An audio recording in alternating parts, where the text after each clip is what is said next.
The murder count climbed by 2 as police started Palm Sunday investigating a double murder in Nassau Village overnight.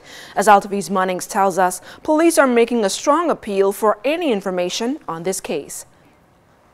Police got the call sometime around 9 o'clock Saturday night about gunshots heard on Price Street in Nassau Village. When they arrived on the scene, they discovered 2 men suffering from gunshot wounds about the body. Officer in charge of the Central Detective Unit, Superintendent Paul Roll, told reporters on the scene that one of the men appeared lifeless while the other was gasping for breath. Both men, though, were pronounced dead on the scene.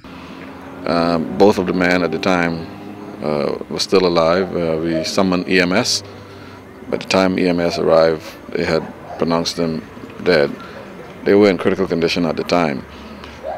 As much as we know is that they were standing in the front of a wall, and persons came by, accosted them, and shot several shots in their direction.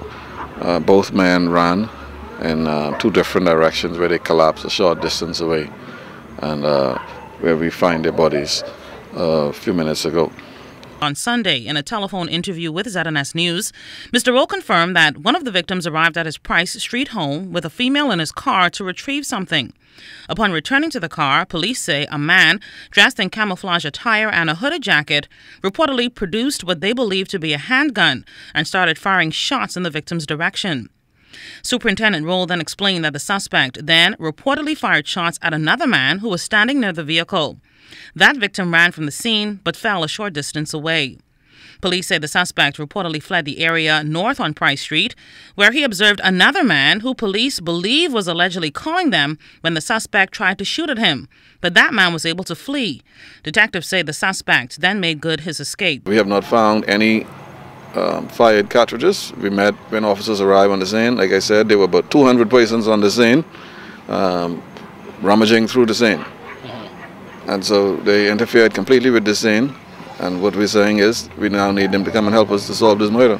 AltaV's Munnings for the ZNS News Network.